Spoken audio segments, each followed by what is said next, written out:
Kumatok muna ako bago tuluyang pumasok sa kanyang opisina. I find her behind her desk, holding her head as if in pain. Hi, pinatawag mo daw ako. Saka pa lamang tumuon ang atensyon niya sa akin. I'm sorry, Andy, but I have to do this. I need every possible options. Lahat na ng account executive nitong kumpanya ay hindi makatagal sa kanya.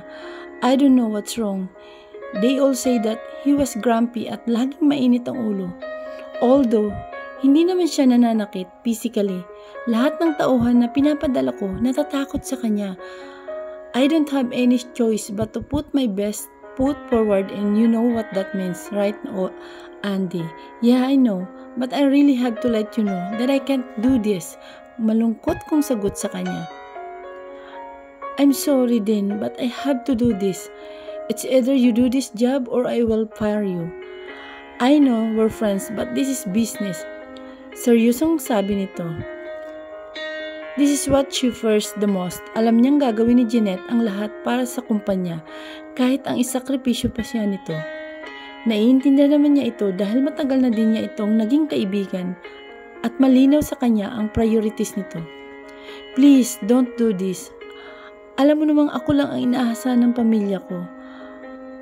I know she is blackmailing me, but I can't blame her. She badly needs this account as much as I badly want to avoid it. I don't want to do this, but you left me with no choice. Just accept this project. Malaki ang makukuha mong komisyon dito. It's a win-win situation. You'll get paid a lot and I can maintain my position. Just disregard your past for once at isipin mo kung gaano kalaki ang kikitain mo dito. Pwede mo nang ipatayo ng maliit na tindahan ang nanay mo. Di ba yun ang matagal mo nang gusto? Malaking tulong sa pamilya mo ang makukuha mong pera dito. I was still dumbfounded at patuloy na tinitimbang ang sitwasyon. I'll make sure na malaki ang makukuha mo dito. Just accept it. I badly need this. I can't afford to lose my job. In life, there's a little sacrifice that we make for our family, for them to be happy. Even if that means I had to rest my heart for the person again. Okay, fine. I'll do it. Nanghihina kong sagot dito. Great, here's his address. Go to his office straight early in the morning. You don't have to report her in the office if you want to. Just focus on this project. I trust you. Don't let me down. If you pull this off, I might grant you a promotion. Oh no, so galingan mo ha, okay? Simpleng tango lang ang inaisagot ko sa kanya. Hindi pa rin ako makapaniwala sa nangyayari. Alam ko sa mga oras na yaon, magbabago ang buhay ko pagising ko kinabukasan. Good luck, Andy, narinig ko pang sabi ni Jeanette bago ako tuluyang lumabas sa kanyang opisina. Nanlalata kong kinuha ang mga gamit ko at lumabas na ng opisina. I need a lot of energy for my battle tomorrow and I think it would be a long day. I was really pissed right now. How dare he do that to my assistant? It's been weeks since I accepted the job of finding a wife for Sander De La Torre, and since then, this job is giving me a bunch of headaches. Kakabalik lang ng assistant ko from Hacienda De La Torre and she got nothing. I asked her to go to Sander and ask him about the details of the girls he want to be his wife. You know the usual details about what you do and don't like about girls? Standard procedure namin yun upang mas mapadali ang makahanap ng mga babae o lalaking papasa sa taste ng clients namin. And in my case, it's Sander and he's really giving me hard time. So what happens, Christy? Tell me, medyo irritable kong tanong dito. Dahil sa inis ko sa Sander na yun, kaya naman, sa assistant niya inaibuntun ang lahat ng inis niya. Sorry ma'am, but he didn't even face me or talk to me. He just went there to look at me, then umalis na siya agad. Sekretarya na lang niya ang nakausap ko. Kinakabahang sagot ng sekretarya ko. And nainip na tanong ko sa kanya.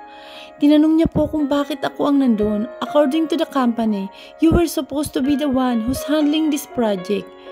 They felt offended dahil instead of you, Assistant mo lang daw po ang pinadala mo. Nakangayong sabi nito. Great, now this is all my fault. Kasalanan ko bang ayokong makita ang pagmumukha ng demonyong yon? This was the third time na pabalik-balik ang assistant ko sa asyenda nila. But until now, hindi pa rin namin siya nakakausap ng matino. What do they want? Tumaas na ang boses ko ng mga oras na yon. Hindi ko maiwasang ipakita ang pagkairita ko sa mga nangyayari. She's doing all she can para lang hindi ito makaharap ng personal, but he is making it difficult for her. Now she doesn't have any choice but to face him. Honestly, facing him was the last thing on her mind.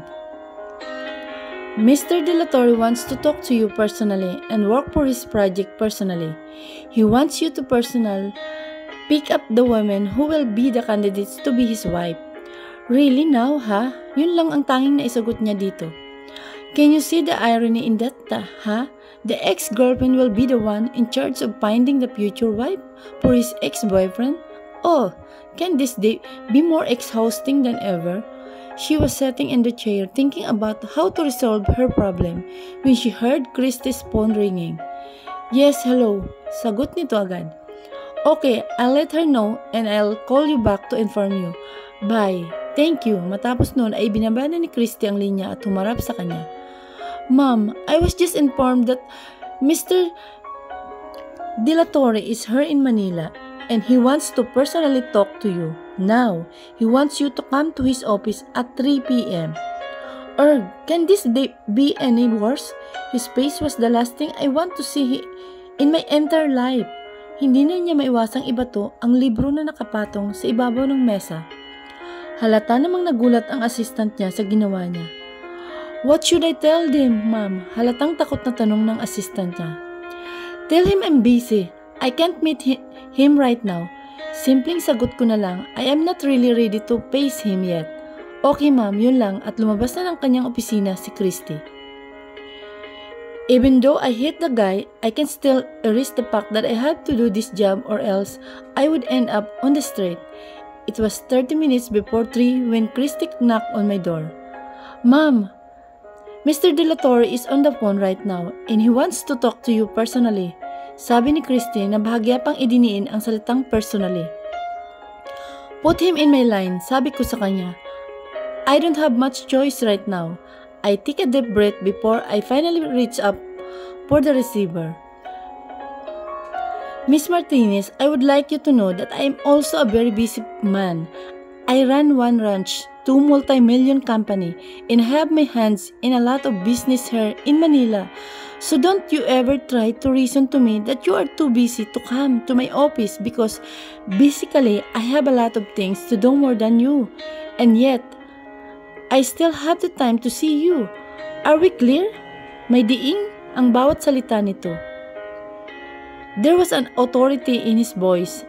I can sense the anger in his voice and I can see that he is really pissed off and I don't really want to cross that line. I saw him mad before and I can assure you, you don't want to see it's either. Yes, yun lang ang tangi kong naisagot. I was even surprised that I can still speak at that moment. Very good now. I want you in my office now or else you're finished. This time, mahinahon na ang pagkakasabi nito but I can still sense the hint of threat in his voice. Bago pa siya makasagot, ay narinig na niyang naputol na ang linya. I know he's not joking when he said that. If I didn't go his office, I'm finished. I know that he's capable of, kaya mas mabuti pa siguro na harapin ko na siya. Besides, I don't have much of a choice either. I pick up the phone and ask Christy to come onto my office. I need to finish this job as soon as possible.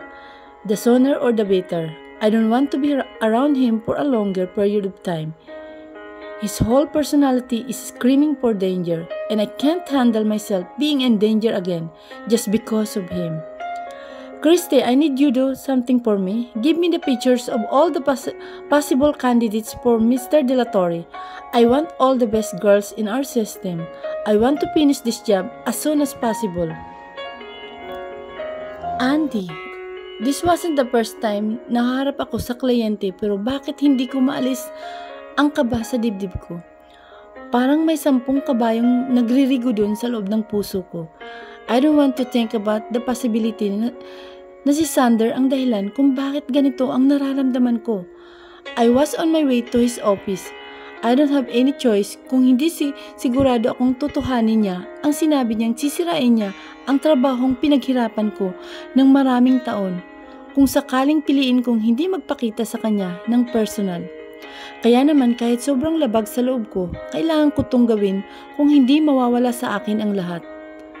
I held my breath for a while before entering his empire. The moment na tumapak ako sa teritoryo niya, alam kong wala nang atrasan to. Kahit gustuin ko man, he left me with no choice.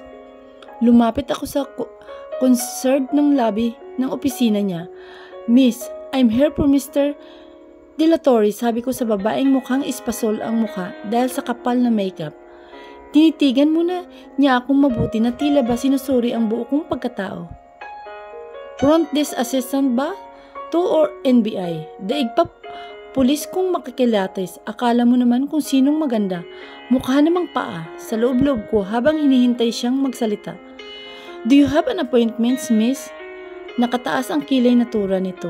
Yes, I do. In fact, he personally requested to see me in his office. I don't know what go into me, but I had a feeling na makakaganti ako sa kamalditahan niya kapag iyon ang sinabi ko.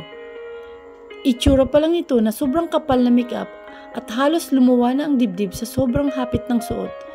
Sigurado akong hindi lang yun dahil siya ang humaharap sa bisita ng kanyang boss. Kung hindi, dahil nagpapapansin talaga ito sa boss niya. Knowing Sander, hindi na ako magtataka kung papatulan niya ang babaeng ito. Kahit sino at atang babaeng may boobs at may vagina ay pagpapatusin nun.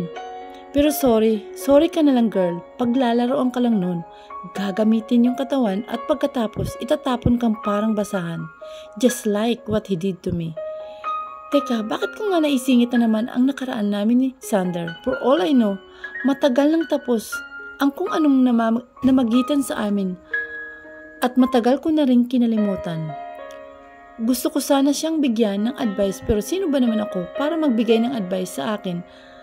Baka nga pagtawanan lang ako ng hitad na to kapag sinabi ko ex ako ni Sander De La Torre. Sa bagay, sino nga ba naman ang maniniwala na ang isang simpleng babaeng katulad ko ay bibigyan pansin ng isa sa pinakamayamang tao ng buong Pilipinas? Balita ko he just go back here in the Philippines at matagal siyang namalagi sa Italy. Walang nakakaalam ng whereabouts niya habang nasa Italy dahil sa bukod sa naging mailap ito sa media ay talagang napaka-pribado ng buhay niya roon. Kaya wala kahit na sino ang nakakaalam kung anong naging buhay ng isang Sander Rodrigo De La Torre habang nasa Italy ito sa loob ng 10 taon. Hindi nga ako nagkamali ng pagkatapos kong sabihin na ipinatawag talaga ako ni Sander parang bulkang umusok ang tinga nito sa galit. Although she remained professional at pilit na itinatago ang pagkainis, halata mo pa rin sa mga mata nito ang inggit. Ha? Deserve mo yan. Mamatay ka sa inggit. Kindly hold on, miss.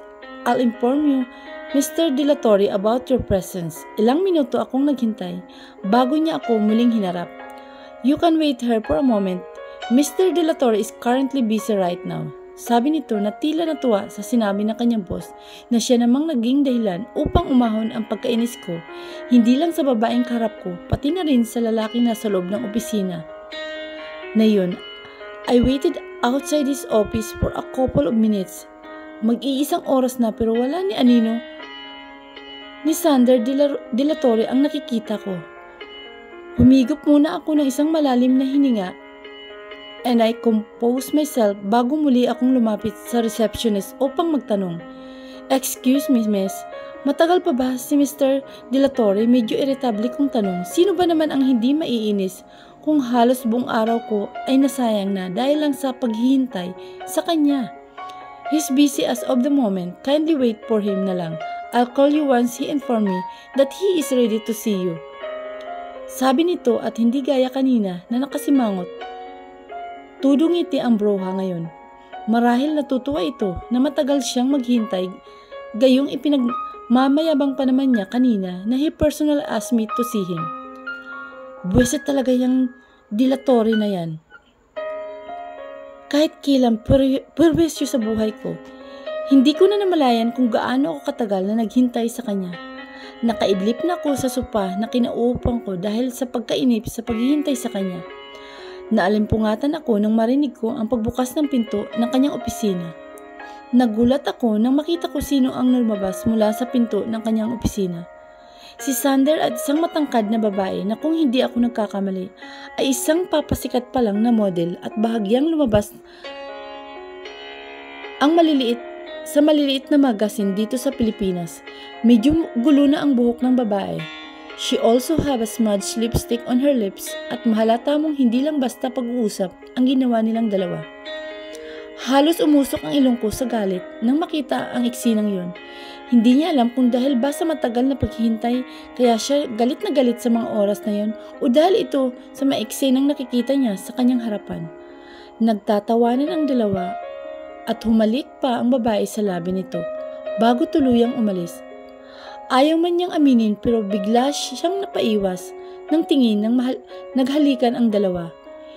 Hindi ko matanggap na merong pa ding konting kirot akong nararamdaman sa puso ko, dulot sa nakikita ko sa aking harapan. Dali-dali kong pinalis sa kanyang isipan at muling inangat at sinalubong ang tingin ni Sander.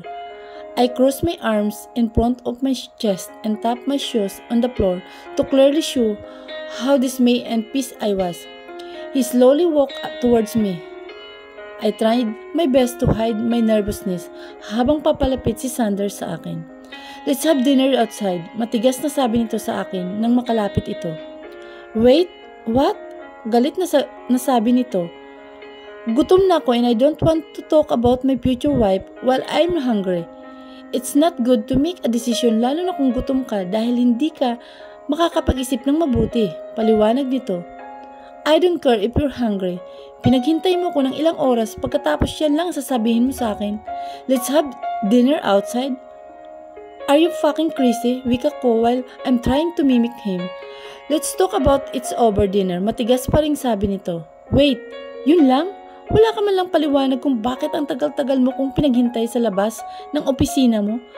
Pagkatapos makikita ko, nakikipaglandian ka lang naman pala sa loob ng opisina mo. Pwede ba maghanap ka ng ibang maabala mo? Galit na kong sabi sa kanya. You sound like a nagging wife. Are you jealous, ha? He said with a smirk on his face. Abat, sasagot pa sana siya nang bigla itong magsalita ulit. Well, it's your choice. It's either you will have dinner with me tonight and talk about your presentation or go back tomorrow and set another appointment.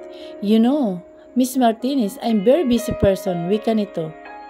Alam kong patungkol ang sinasabi nito sa pagpapunta niya ng assistant niya para ito kumausap sa kanya.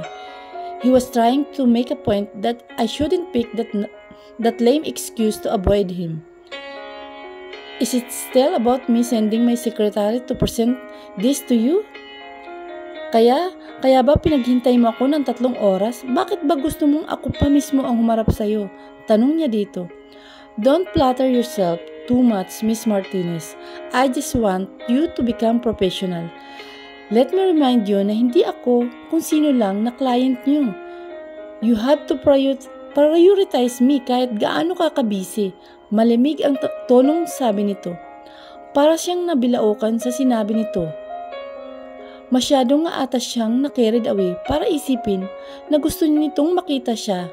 Kaya ito tumangging harapin ang assistant niya. Para siyang tangang umaasang gusto siyang makita nito. Sino nga ba naman siya kumpara dito? Halos 10 taon na rin ang nakalipas.